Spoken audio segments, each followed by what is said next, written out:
and welcome back to my channel, or if you're new here, welcome for the first time. My name is Megan. I am a mom, a wife, an entrepreneur, a YouTube star, you name it, here I am. But Millennial Meg, our goal here is to grow into the life that we want. We are decluttering our lives and our homes as we go.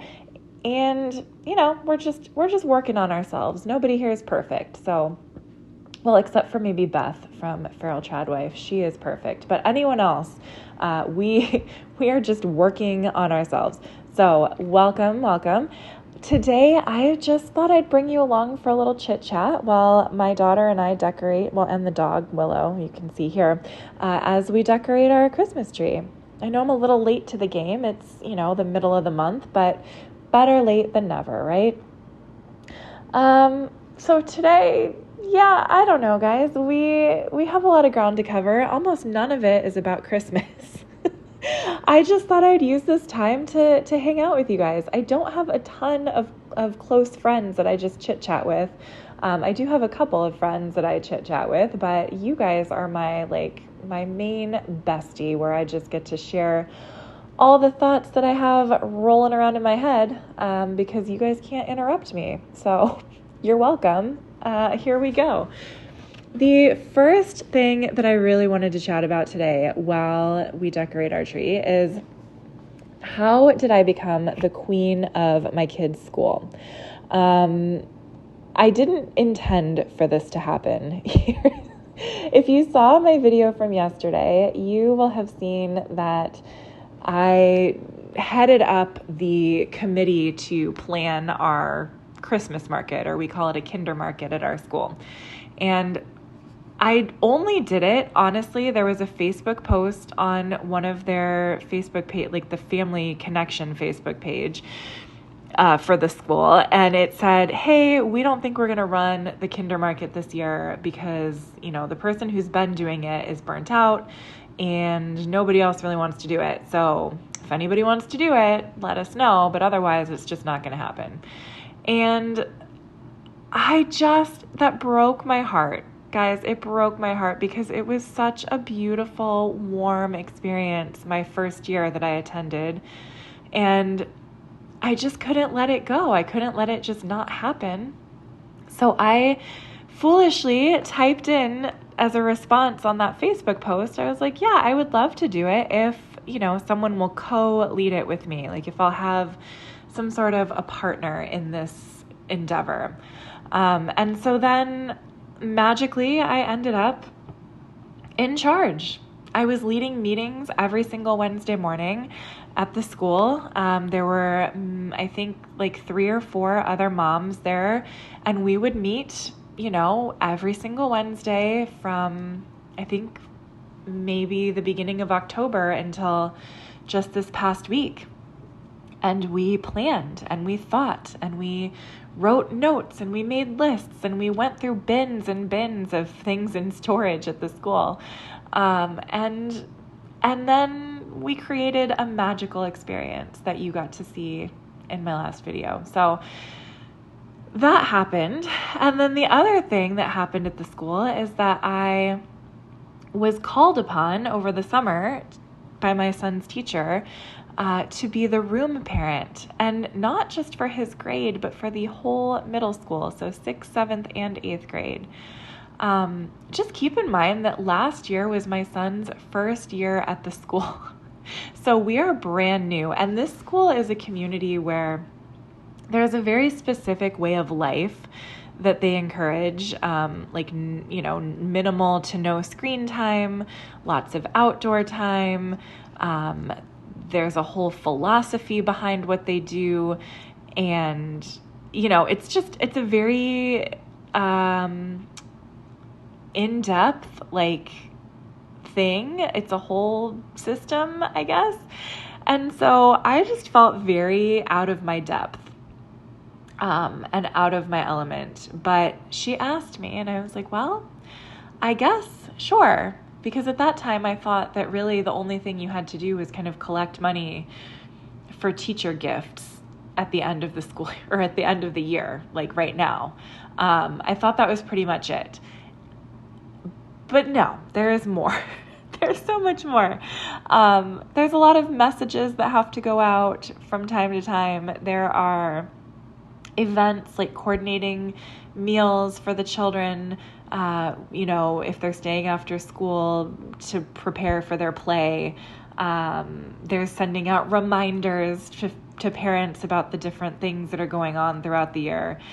And there's just, it's kind of involved. And so I got this, I didn't get an email. I wrote an email to the administrator the other day, and I said, hey, I know I'm supposed to collect money for the holiday gift for the teachers, but if you have any guidance or direction, I would really appreciate it, because I know that we also sort of divide up some of the money for the special teachers, right? Like the PE teacher and the music teacher and that kind of thing. And so she wrote back, and I will show you a picture of what it said in the email, but essentially she was like, well, as the head of all of the room parents in the school, it's at your discretion. And I about fell out of my chair. I didn't recall volunteering to be the head of all of the room parents. But apparently I am the head of all of the room parents. So it is my job to organize all of us and see what we want to do about getting a gift or giving money to the rest of the teachers that all of the children see. And then the last part that makes me the queen of the school, unintentionally, is that there is supposed to be a PTO, like the parent-teacher organization. And there is, I guess, but, it's always been a little bit tricky because a lot of parents can't meet in the middle of the day because they work, right? They have jobs or they have small children at home or, whatever the deal is. And so somehow, again, because I expressed a modicum of interest, is that the right word? A modicum, a little, let's look it up, guys. I have my computer right in front of me. I want to make sure. Modicum, a small quantity of a particular thing. Okay, excellent. I am correct, and I'm not losing my mind. So anyway, yes, I expressed a small amount of interest in the PTO, and all of a sudden I am now the parent representative for the PTO for the entire school. So again, don't get me wrong, this is not a huge school, right? Like the middle school is only 24 children split between 3 grades. So it's not like, it's not like I'm talking about hundreds of children that I'm dealing with or parents or whatever, but it still does feel big, right? It feels like a lot of responsibility.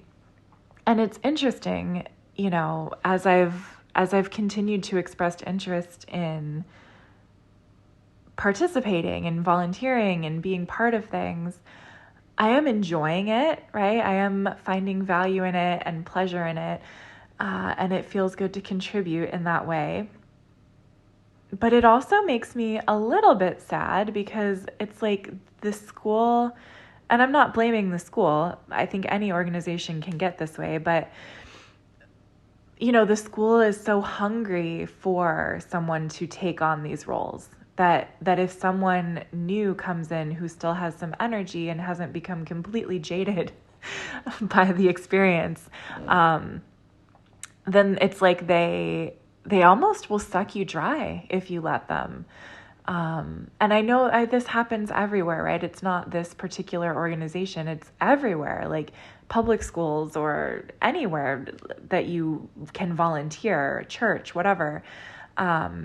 There's always like a few people who are willing to step up, and then it's almost like they become the unofficial leaders of the whole thing, which can be great, right? It's good to have people who are dedicated in a volunteer capacity, but I think it's also important to spread the love, right? And as the person who's volunteering and taking on these tasks, I think it's important to stay aware of what you're willing to take on and how it feels as you're going. Because what happened to the last person who decided not to do the Christmas market this year is that quite honestly, she got burnt out. She really did. She just got burnt out on it. She was taking on too much because she also was a very giving person who found a lot of value in volunteering her time. But she took on too much. Quite honest, she just took on too much. She took on all of the festivals. They have a major festival in the fall and they have a major festival in the spring. And then they have the Christmas market. And she was doing all of that. Plus, she teaches part-time at the school. Plus, she also has a professional job that she does a few days a week. And outside of the school, in healthcare. And so, she burnt out is the short story. And I think I'm just trying to take a step back as, the Christmas market has wound down and we're about halfway through the school year. And I'm just looking at things like, okay, what is really my role, right? I'm a volunteer is the truth. I'm a volunteer. I'm not being paid. I also am a small business owner, which I do need to make more money. I do need to make sure I'm focusing enough time on my business. And I also like having this YouTube channel, and I would like this to be, a business on some level, right? It is a very small business right now. But I do have some aspirations of what I'd like it to look like in the coming years. And so I think it's important to take a step back and just think about, okay, what are my boundaries? What amount of energy am I really willing to put in so that I don't burn out and just walk away? Because again, I think that's really easy to have happen for most people. And it's really easy for organizations to allow it to happen because, I think I said even in my Christmas market video, why would people let me be the leader? Because I stepped in and everyone thinks better her than me, right? And not in a mean way, not in a rude way, but just, oh, good, someone's got this, right? And when you're part of a leadership team, if someone else is willing to take something on, then, for me as a leader, it's oh, fantastic. Please take it on. That's amazing. That's one less thing I have to do. So I can see how it happens easily if people aren't staying on top of it and aware of it. Even when I was leading the Christmas market, somebody was willing to take on the cafe. I said, perfect, you do the cafe. Someone else is willing to decorate the little room for the shop. Fantastic, you take that. That's yours. I'm not going to micromanage that. And so I think that is a good thing. You have to delegate, but also you have to stay aware of the pulse of what's going on with the team to make sure that everybody's actually okay. So it's a fine balance. Leadership is a hard balance. It's a hard line to walk, I think. So anyway, so that is my thought, my assessment, I guess, on how I became the queen of the school and how I'm going to try and avoid burnout as a volunteer parent. So that's that. Next segment. Gosh, I do want to talk a little bit about being too hard on myself, but maybe I'll save that for tomorrow because I know Beth at Feral Chadwife just talked about it in response to my weight loss update. So I'm going to open the door for the dogs if you hear that.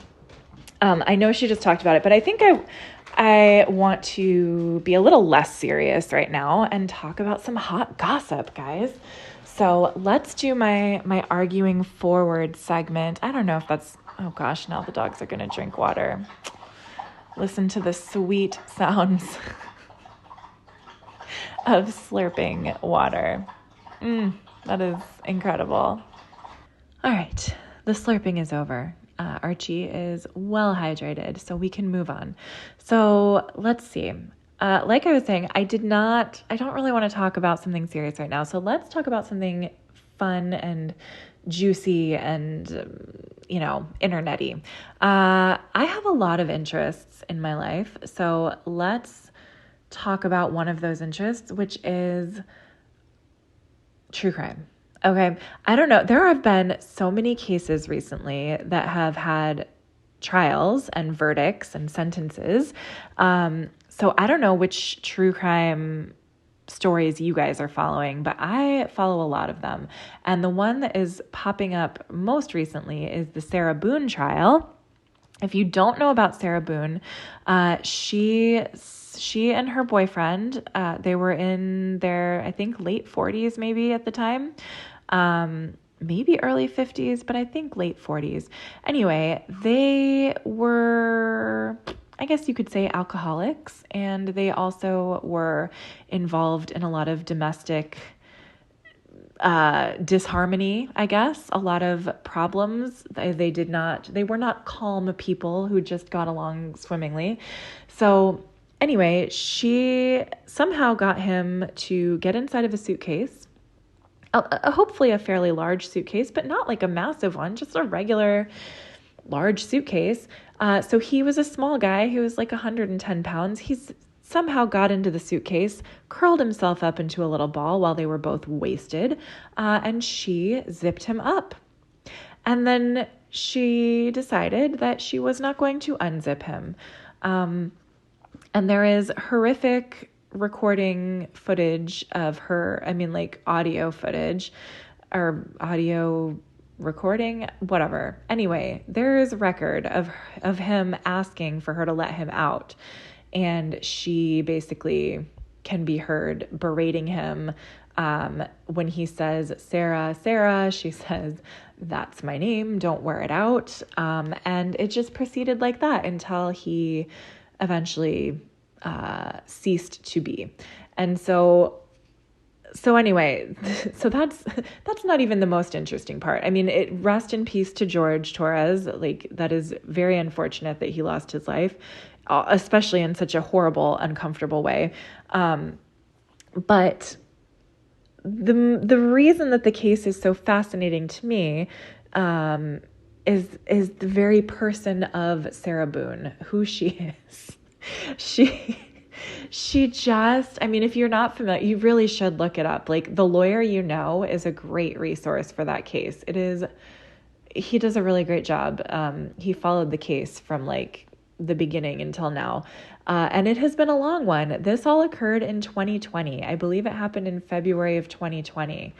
And so Sarah Boone has been in jail this entire time awaiting her trial. Her trial just finished recently. And the reason that she was in jail for almost 5 years is because she has probably a personality disorder. I think I'm not sure if it was talked about on the stand, like if she has a diagnosed personality disorder, but there is something going on. She's a very smart woman. She is smart enough that like she can write pretty well. She speaks pretty well. But she just has no sense of like reality, like she very much views herself as a victim, and she may very well be a victim of domestic violence. That is probably true. But the way that she went about defending herself and wanting to defend herself was absolutely outrageous. She basically begged the judge for a life sentence by the way she behaved. So she went through 9 different lawyers. She had a public defender, then another public defender, and another public defender, and another public defender. Finally, after 8 public defenders over the course of 4 years, the judge was like, Madam, I think the common denominator here is you, and perhaps it is time that you represent yourself, since none of these other options seem to satisfy you. And so she reluctantly, but I think she also secretly kind of loved it, represented herself for a period of time while they were going through all of these motions preparing for trial. And so the judge over the summer was like, listen, Sarah, like, we're going to trial on such and such a date, whether you're ready or not.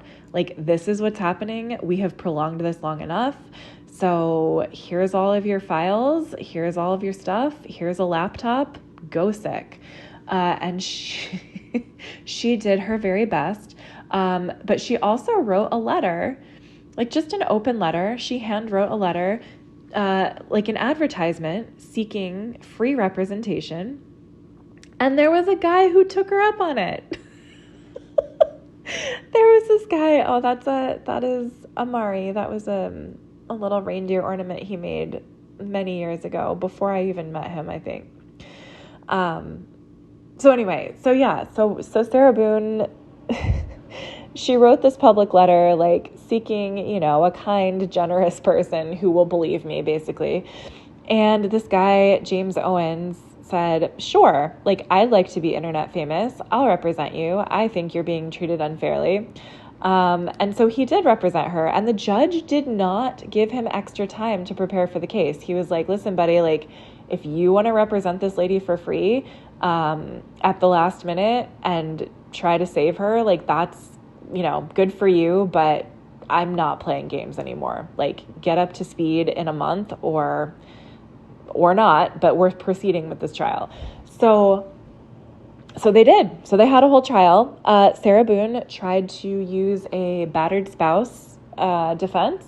And, it's interesting. I think actually she made a lot of very good points. I think she probably was a battered spouse or partner, whatever. They weren't married, but they were together for a long time. And I think they did beat the crap out of each other frequently.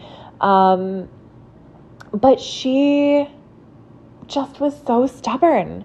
She was so stubborn. Like, if she had approached her defense in such a way that, like, she was, I don't know, had some humility maybe, then I think she would have been a sympathetic character to the jury and the judge.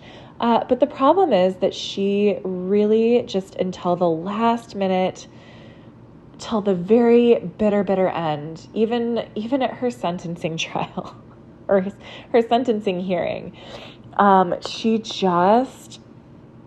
couldn't help herself.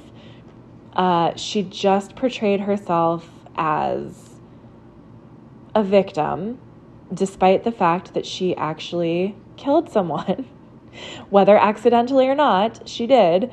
And she just had almost zero remorse and was just like, everyone should feel bad for me. Let's not pay attention to the fact that I was super mean to him and that you have recordings of me being mean to him. Let's pretend that didn't happen, and everyone feel bad for me, including his family. Like, she just blatantly said a lot of really awful things in front of his family who was there at the court. So anyway, that was just I don't know. It was just such a fascinating case to me. It was so interesting. And if you, like I said, have not followed it, it is not too late. Go back and watch like some recaps of it. And she keeps writing letters. Like, she just wrote a letter. She was sentenced maybe like a week ago. She just sent a letter to the judge calling him, biased and mean, basically. She's wild. She's wild. So anyway, that's what I've been focusing on lately in my free time. And then the other court case that's really, really sad, actually, that I follow, it's not even a court case yet. It's just a case because the guy hasn't gone to trial yet. But the Stephen Stearns Madeline Soto case is really, really sad.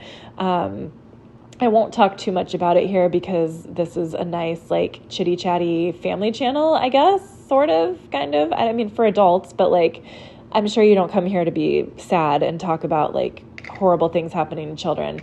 But the Madeline Soto case is really, really sad, but also super, super fascinating.